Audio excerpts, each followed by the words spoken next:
Ang imperialismong kanluranin sa Timog Silangang Asya ay nagdudulot ng epekto sa kabuhayan, pamahalaan, lipunan at kultura ng mga Asyano. Ano ang mga ginawa ng mga Pilipino para maipaglaban ang kalayaan sa mga mananakop? Ang mga kahilingang reforma para sa Pilipinas ay naisantabi lamang, kaya ang tunay na kahulugan ng kalayaan ay isinakatuparan ng Katipunan sa pamumuno ni Andres Bonifacio. Ang Katipunan, ang sekretong organisasyong laban sa mga Kastila, ang naging kasangkapan upang maisakatuparan ang paglaya sa mga mananakop. Ang Rebolusyong Pilipino ang naghudyat sa pagbagsak ng pamamahala ng mga Espanyol. Ang Proklamasyon ng Kalayaan ng Pilipinas ay naganap noong June 12, 1898 sa pamumuno ni Emilio Aguinaldo na kauna-unahang republika sa Asya. Hindi nagtagal ang unang republika ng Pilipinas at napailalim sa pananakop ng United States. Makikita ito sa aspeto ng panitikan at literatura gaya ng mga dula at kwentong makabayan. Ang Pilipinas ang pinakaunang bansa sa Asya ang lumaya sa kamay ng mga mananakop. Sa iba't ibang lugar, may iba't ibang anyo ng nasyonalismo ang nabuo na lubhang napakahalaga sa kasaysayan at naging huwaran sa mga bansang sakop na kumilos at lumaban sa mananakop. Sa nasyonalismong Pilipino, ito ay may dalawang anyo o pamamaraan. Nariyan ang propaganda na isinagawa ng kilusang propaganda na itinatag ni Dr. Jose Rizal. Layunin nila ang reforma o pagbabago. Isinagawa nila ito sa pamamagitan ng pagsusulat ng propaganda. Nariyan din ang himagsikan na isinagawa ng mga katipunero o katipunan na itinatag o pinangunahan ni Andres Bonifacio. Layunin nila na magkaroon ng ganap na kalayaan. Isinagawa ito sa rebolusyon o madugong pakikipaglaban. Ang iba pang mga bansa sa Timog Silangang Asya ay nagkaroon din ng nasyonalismo. Dalawang anyo ng nasyonalismo ang nabuo sa Timog Silangang Asya. Ang isa ay marahas at tahasang naghanap ng kalayaan. Ang ikalawa ay diplomatiko. Ang una ay nagsagawa ng rebolusyon laban sa kolonyalista tulad ng Pilipinas, Vietnam, at Indonesia. Ang ikalawa ay mapayapang hiningi ang kanilang kalayaan tulad ng Malaysia at Singapore. Ang Malaysia at Burma na kapwa-kolonya ng England ay matagumpay na nakamit ang kalayaan sa mapayapang paraan at naipagkaloob matapos ang ikalawang digmaang pandaigdig. Ang nasyonalismo sa Vietnam. Ang pagwawakas ng pananakop ng mga Pranses sa Vietnam ay naging katotohanan sa pamamagitan ng Partidong Viet Minh o Kilusan Ukol sa Nasyonalismong Partido, ang naging pangunahing kasangkapan sa paglaya ng kanilang bansa. Isang matagalang digmaan ang ginawa ng mga Vietnamese upang makamtan ang pinakaasam-asam na kalayaan. Matapos ang ikalawang digmaang pandaigdig, nahati ang Vietnam sa dalawang bansa, ang Hilagang Vietnam at ang Timog Vietnam. Ang Timog Vietnam ay demokratiko at ang Hilagang Vietnam ay nagsulong ng sosyalismo at komunismo. Ipinasa ng France sa United States ang suliranin sa Vietnam. Naging magastos at madugo para sa United States ang naganap na Vietnam War. Ang pandaigdigang opinyon ay iwanan na ng mga kanluranin ang Vietnam. Sa pagkatalo at pag-iwan ng United States sa Timog Vietnam, muling nagkaisa ang dalawang Vietnam, ang Hilaga at Timog, at naging isang bansa na lamang noong 1975. Ang pagtatag ng partido ng mga nasyonalistikong Annamite ang nagsimula sa kanilang paghahangad ng kalayaan. Isa sa naging kilalang revolusyonaryong leader ng Kilusan ay si Nguyen Ai Quoc o Ho Chi Minh. Si Ho Chi Minh ay isang nasyonalistang pinuno ng Vietnam na sinalamin ang kalayaan sa pamamagitan ng pagtanggap ng pamamaraang komunismo. Nilayon niya ang pagbabawas sa buwis, redistribution ng mga lupa at pag-alis ng puwersahang pakikilahok ng lakas militar ng mga Vietnamese sa hukbo ng Pransya. Pinalakas ni Ho Chi Minh ang Kilusan dahil nais niyang kunin ang Hanoi at Saigon sa mga dayuhan at ideklara ang Republika ng Vietnam. Dahil dito, bumangon ang digmaang sibil sa Timog at Hilagang Vietnam. Noong 1954 sa Geneva, Switzerland ay pinagtibay ang paghahati ng Vietnam sa ilalim ng sukat ng 17th Parallel. Ang Hilagang Vietnam ay hindi tinanggap ang sistemang komunismo, ngunit ang Timog Vietnam ay tinanggap naman ito. Ang nasyonalismo sa Myanmar o dating Burma. Naging kolonya ng Britain ang Burma simula nang matalo ito sa digmaan. Ito ay pinamahalaan bilang isang lalawigan ng India. Natamo din ng mga Burmese ang kanilang inaasam na kasarinlan bunga ng kanilang aktibong paghiling. Ipinasa ng mga British ang Burma Act 1935. Ang batas na ito ang nagbigay ng konstitusyon sa Burma. Ipinagkaloob din ito ang ilang kapangyarihang pansarili sa mga Burmese. Itinatag ni Bamo ang unang pamahalaang Burmese noong 1937. Sa hangaring lumaya ang nagtulak sa mga Burmese na ipahayag ang kanilang damdaming makabayan at nagpatuloy ang pakikibaka sa pamamagitan ng pagtatag ng makabayang samahan.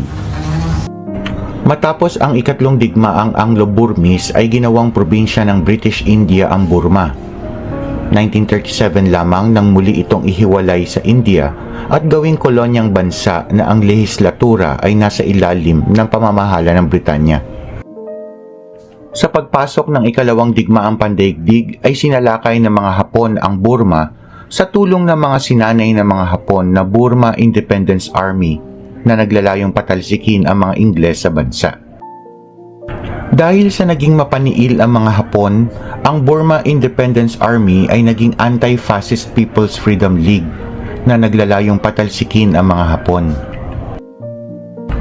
1945 nang tulungan ng mga Ingles na palayain ang Burma sa kamay ng mga Hapon sa pangunguna ng AFP-FL at ni Aung San, isang nasyonalistang leader na nanawagan sa isang malayang halalan para sa Burma. Sa pangunguna ni Aung San ay nagkaroon ng kasunduan sa Britanya upang ibigay ang kalayaan ng Burma. Sa kasamaang palad, sa kabila ng magandang layunin ni Aung San para sa Burma, siya ay pinatay noong July 19, 1947 kasama ang 6 pa niyang kasamahan dahil sa alitang politikal at away sa pagitan ng mga pangkat etniko. Sa kabila ng pagpanaw ni Aung San ay nakamit pa rin ng Burma ang kalayaan noong January 4, 1948. Indochina ang tawag sa mga bansang Vietnam, Laos at Cambodia. Ang nasyonalismo sa Indonesia. Ang mga patakarang pang-ekonomiya na ipinatupad ng mga Dutch tulad ng culture system at pagkontrol sa mga sentro ng kalakalan ay nagkaroon ng negatibong epekto sa kabuhayan ng mga Indones. Lahat ng kapakinabangan sa mga nabanggit na patakaran ay napunta sa mga mananakop na kanluranin. Umunlad ang nasyonalismong Indones dahil sa paghahangad na matigil ang mga hindi makatarungang patakaran ng mga mananakop na Dutch. Nagsimula ang pakikibaka ng mga Indones noong 1825. Sa taong ito, pinamunuan ni Diponegoro ng Java ang isang malawakang pag-aalsa. Si Prinsipe Diponegoro ng Java ang nanguna sa pag-aalsa na nagsimula noong 1825 hanggang 1830. Tinagurian siyang Prince Liberator. Noong 1930, natalo ng mas malakas na puwersa ng mga Dutch ang puwersa ni Diponegoro. Ipinatapon siya sa isla ng Makassar sa Celebes at doon na namatay noong 1855. Itinatag ni Sukarno ang Partido Nasyonalista ng Indonesia at nanguna siya sa pagpapamalas ng nasyonalismo. Subalit kinailangan ng mga Indonesia na magbuwis ng buhay upang lumaya. Maraming Indones ang namatay dahil sa malakas na puwersa ng mga Dutch. Nakamtan ng mga Indonesian ang kanilang kalayaan pagkatapos magsagawa ng isang revolusyon laban sa mga Dutch matapos ang ikalawang digmaang pandaigdig. Ganap na nakamit ng mga Indonesian ang kalayaan. Nagpalabas si Sukarno ng dekreto noong August 17, 1945 na nagdeklara ng kasarinlan ng Indonesia.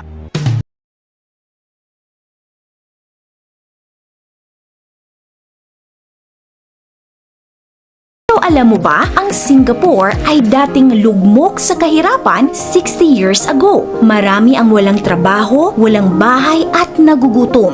Nakipagsanib sila sa Malaysia para sana matulungan silang makaahon sa hirap. Ngunit wala pang 2 taon ay sinipa sila ng Malaysia. Sobrang ikinalungkot ito ng Prime Minister ng Singapore. Pero sabi nga niya, I have a few million people's lives to account for, and Singapore will survive. ano ang dahilan bakit pinatalsik ng Malaysia ang Singapore? Paano nga bang ang maliit na bansa na walang natural resources ay nakaahon sa hirap at ngayon ay namamayagpag sa yaman? Sa ibabang bahagi ng Malaysia ay matatagpuan ang pinakamaliit na bansa sa Southeast Asia, ang Singapore. Ito ang Singapore ngayon, larawan ng isang marangyang bansa, tahanan ng pinakamagandang airport sa mundo. Pero bago pa man ito kuminang sa ganda, ay ganito ang kanyang itsura noon, lugmok sa kahirapan. Taong 1819 nung dumating ang mga British sa Singapore.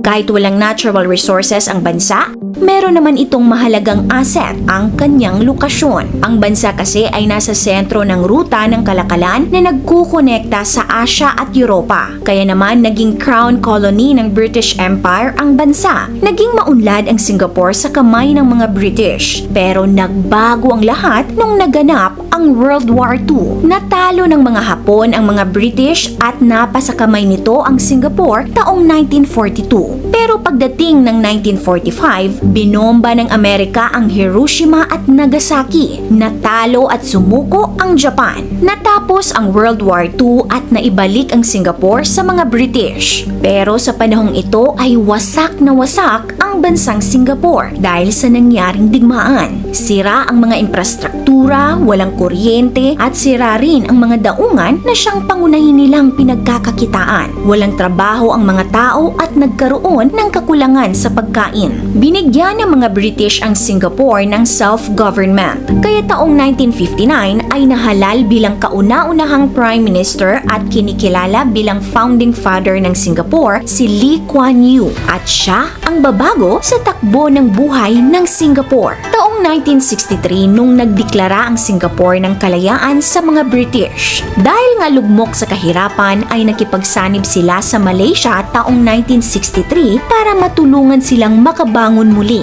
Ngunit maraming naging problema ang pagsasanib. Mga problema gaya ng racism, politika, sharing sa income at tax, at mga pulisiyang hindi magkasundo ang dalawang estado. Kaya napagdesisyonan ng Malaysia na putulin ang pagsasanib nila sa Singapore noong 1965. Kaya nanlumo ang Prime Minister ng Singapore dahil nangangamba siyang hindi makakasurvive ang bansa ng mag-isa. Pero determinado siyang patunayan sa kanyang sarili na siya'y nagkakamali.